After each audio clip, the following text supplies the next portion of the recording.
In this video, we are going to discuss the direction of the magnetic field generated by a current carrying wire. So the idea is that if we have some wire carrying a current, that we want to find out what is the direction of the magnetic field at this location here. Now, we're going to be looking at an equation that will tell us both the magnitude and direction of the magnetic field at this location. But in today's video, we are only going to be worrying about direction. So just a quick note on magnetic fields. Magnetic fields are vector fields, which means that they have a magnitude and direction at every point in space. So we are just going to pick an arbitrary point in space. We'll call it P. There is nothing at this location. It is simply a location in space where we are interested in finding the direction and magnitude of the magnetic field. Just like with the electric field, I don't need anything at a location to find the electric field at that location. Likewise, I don't need anything to be at point P for there to be a magnetic field there. The point P that we chose is completely arbitrary. We could try to find the magnetic field here or here or here. Anywhere that we are interested in, we could do this math to find the magnetic field at that location. Okay, so this is our basic setup. We have some wire and we have chosen an arbitrary point P that we are interested in finding the magnetic field at. Now, let's look at the equation that we are going to be using. Now, this is called the Biot-Savart law. And it is a fairly intimidating looking equation, and we are not going to attempt to actually solve this equation in this video. All we are going to do is we're going to pick out the part of this equation that tells us about direction, because in this video we are only worried about finding the direction of the magnetic field, and we're going to ignore the magnitude for now. That being said, let's still go through the Biot-Savart law and figure out what it is telling us. So, the first component of the Biot-Savart law is the magnetic constant. The magnetic constant is new to us. It has a value of 4 pi times 10 to the negative 7th. This is the first time we will have seen it. And it has units of Tesla times meters divided by amps. And once we get through the rest of the terms, we'll come back and see that this is a reasonable unit for the mu naught to have. The purpose of mu naught is kind of like epsilon naught for electric fields or K for electric fields. It sets the strength of the magnetic force. So mu naught tells us about how strong the magnetic force is, or sorry, the magnetic field is for some current and length of wire. Okay, the next part of this is the current. So I is the current flowing through the wire, which is generating the magnetic field. As always, current has units of amps. dl is an infinitesimal path element and has direction in the same direction as the current flow. What does this mean? Well, the idea is that we can take a wire and we can split it up into little chunks, dl. Each of these infinitesimal little chunks is generating its own magnetic field. We want to add up the contribution from each of these little chunks at point P. So chunk 1, I've labeled this as dl1, dl2, dl3, right? dl1 is contributing some amount of magnetic field at point P. dl2 is also contributing some amount of magnetic field at point P, right? And our goal is to add up all of these different chunks. That's what the integral does. We're not going to actually take this integral in this video, but that's what this integral sign is telling us. It's saying add up all of these little dl's. Now I've drawn 3 of them, but there are in fact an infinite number of them along the circle, or sorry, along the line here.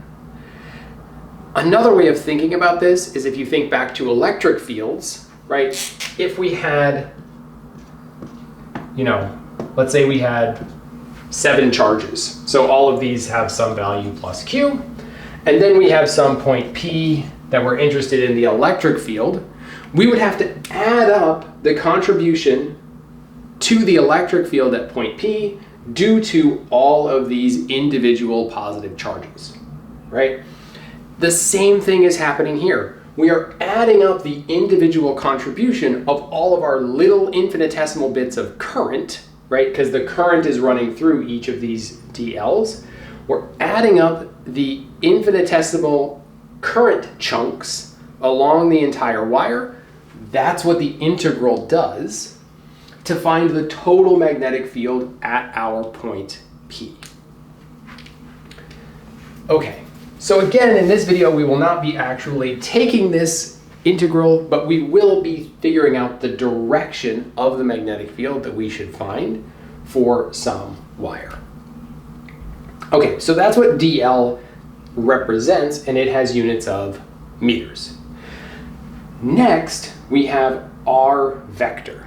Now, R vector points from the chunk that we are currently interested in to the point P.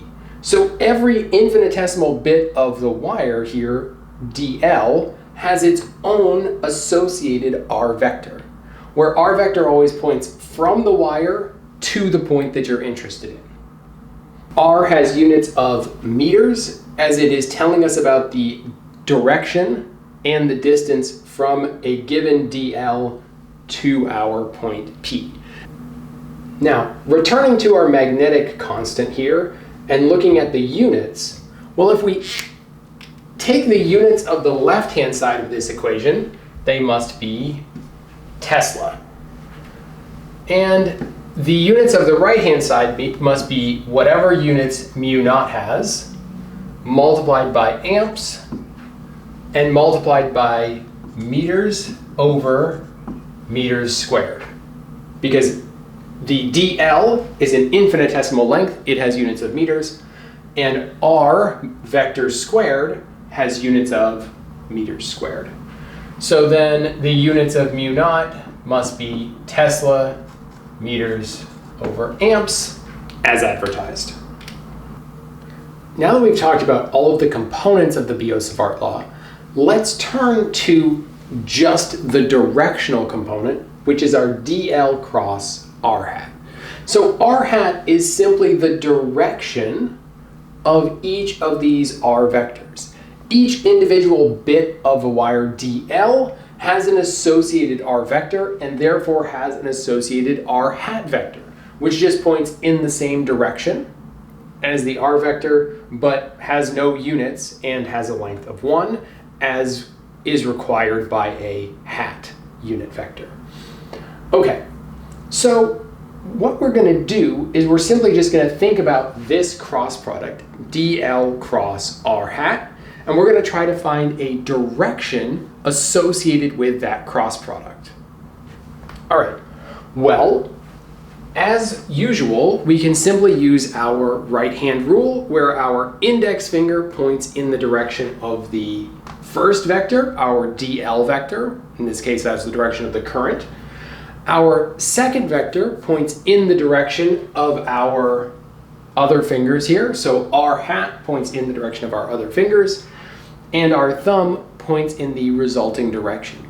So let's consider that we want to find the direction of the magnetic field at point P here due to DL1. Well, DL1 points up and to the right. Our R1 hat vector points this way, and our magnetic field therefore points out of the board. So here we could write some little, I'll call it dB1, points out of the board. The infinitesimal bit of magnetic field due to this small chunk of wire.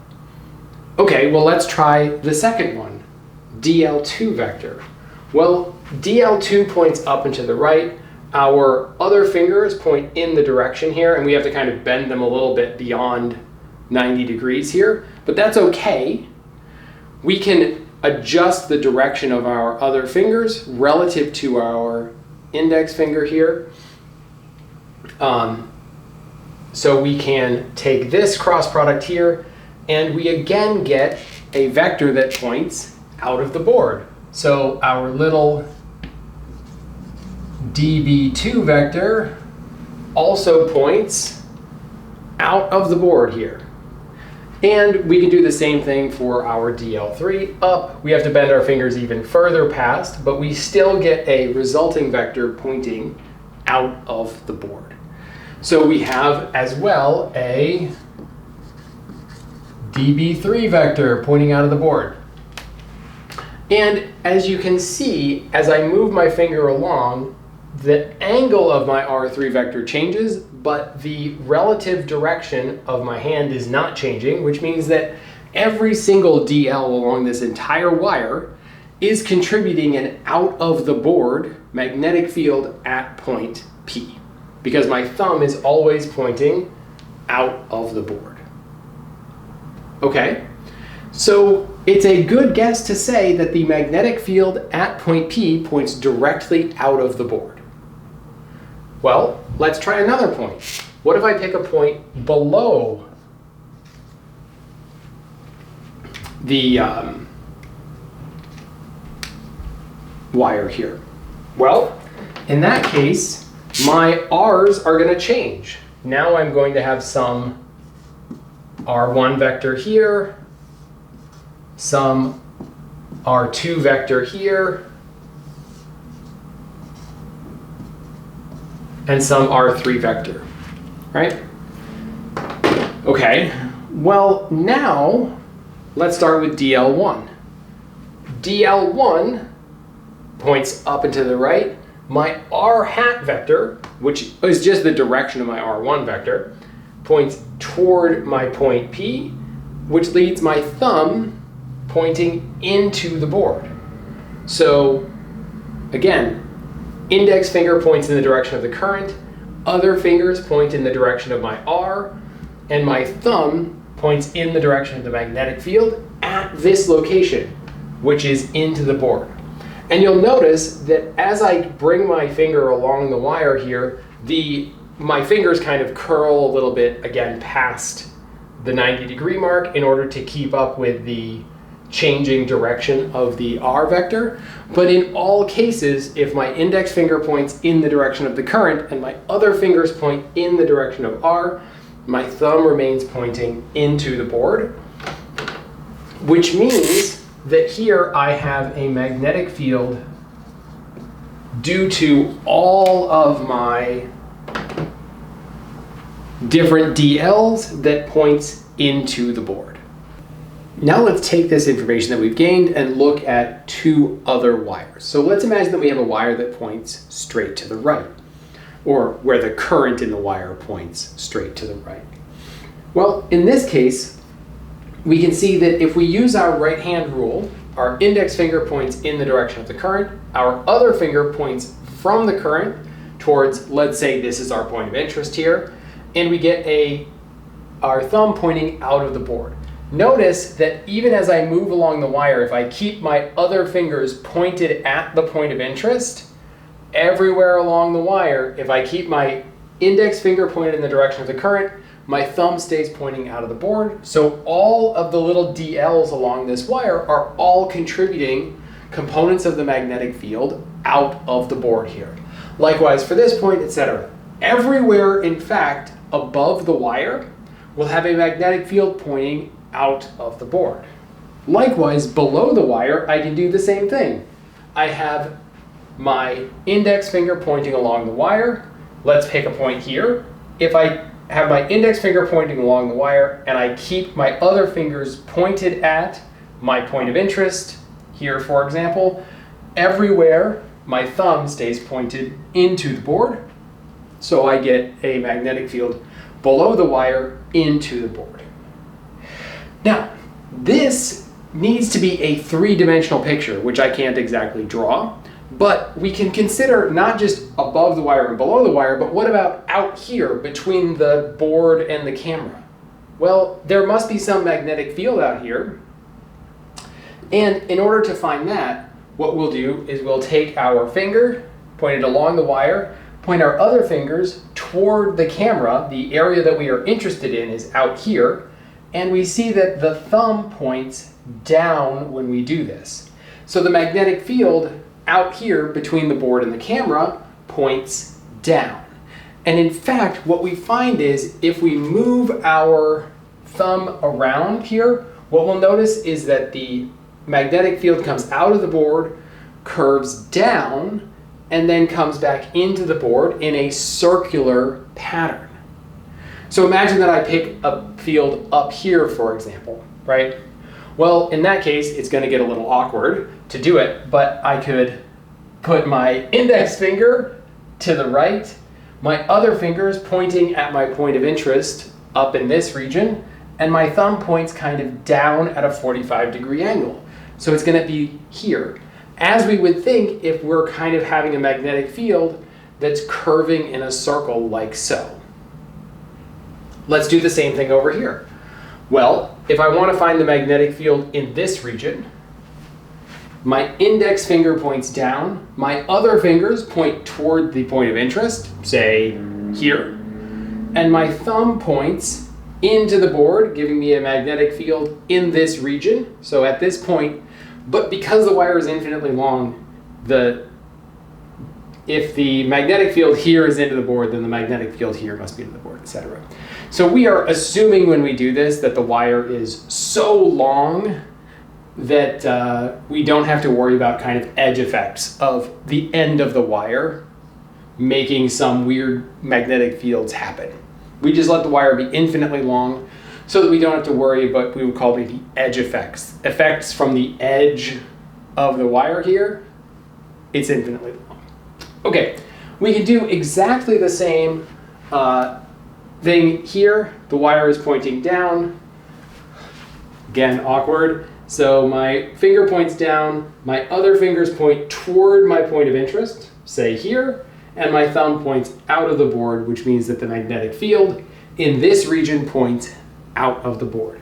And again, what we'll find is that the magnetic field will point out of the board, will curve around in a circular fashion and point back into the board, and then curve around behind, so behind the board, now there would be a magnetic field that circles here to come out of the board. So we would get a magnetic field that is circling around the wire.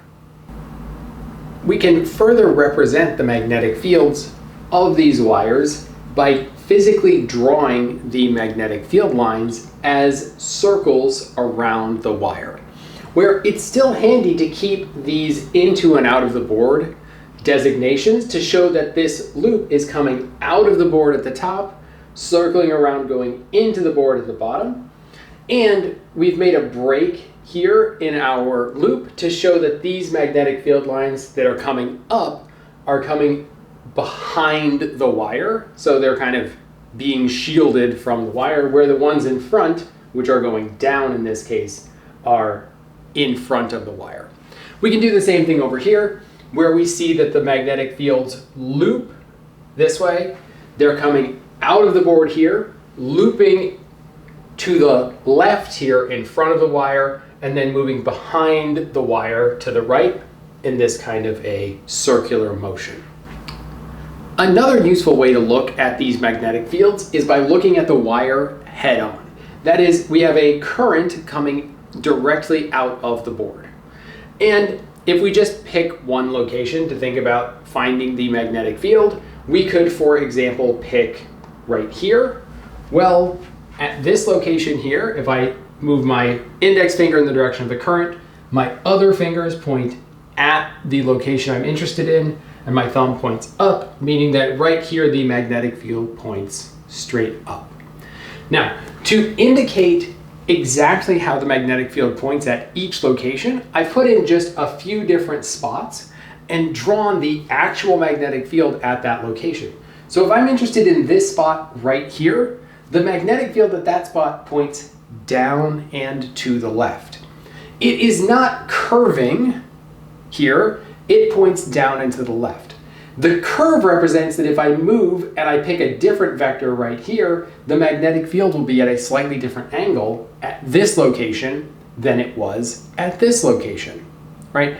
At any given point, if you want to find the actual direction of the magnetic field, it is tangent to this curve. That is, it is a line that touches this curve at only one location, right at the point of interest, and moves straight off into space. So here, the magnetic field points straight to the left. Here, the magnetic field points down. You could pick any other location along this circle and find that magnetic field. And there's nothing special about the circle that I've drawn here. I could draw another circle. That is, say, here. There is a magnetic field that is circulating in the same direction here, closer to the wire. I could find the magnetic field at some point on this circle. That is, it points in this direction, tangent to that circle. Now, so don't think that because I didn't draw a field line, a magnetic field line at some location, there's not magnetic field there. There is magnetic field at every location, but just like with electric fields, we can't put a field line at every single spot or we would completely fill up the board. So we just pick certain spots to represent the field figuratively, kind of, how we can visualize it, and that makes our life a lot easier. But there is another circle here and another circle here. All of these locations have magnetic fields, and all of them are circling just like these field lines are. Now that we've seen some examples of how to draw the magnetic field generated by a long straight wire, we can learn a shorthand right-hand rule for this. So this right-hand rule works specifically for finding the magnetic field generated by a long straight wire. And the rule is that you point your thumb in the direction of the current, and the way that your fingers curl on your right hand gives you the direction that the magnetic field circulates. So let's try it. If I pick this one, I have a current coming out of the board. If I stick my thumb out of the board, I see that the fingers of my right hand curl in a counterclockwise direction, giving me the direction of the magnetic field circulating this wire. If I put my thumb into the board, as with this current, I see that the magnetic field circulates in this direction, in the clockwise direction. Finally, I can do this with a wire pointing to the left. My thumb points to the left. My fingers are curling into the board above the wire and out of the board below the wire. So I see that I have this type of a circulation where the current is going into the board here, circling behind the wire going down, coming out of the board below the wire, and then coming up on between the board and the camera here is where the magnetic field is coming up. Now remember, as we said before, that the actual direction of the magnetic field is always tangent to the magnetic field line at any given point. So I can just take my marker. Here, the magnetic field actually has a vector pointing straight down. Here, the magnetic field is pointing down and to the left, etc. So there's always just one straight line direction for the magnetic field at any given location, and that is given by the tangent to this circle.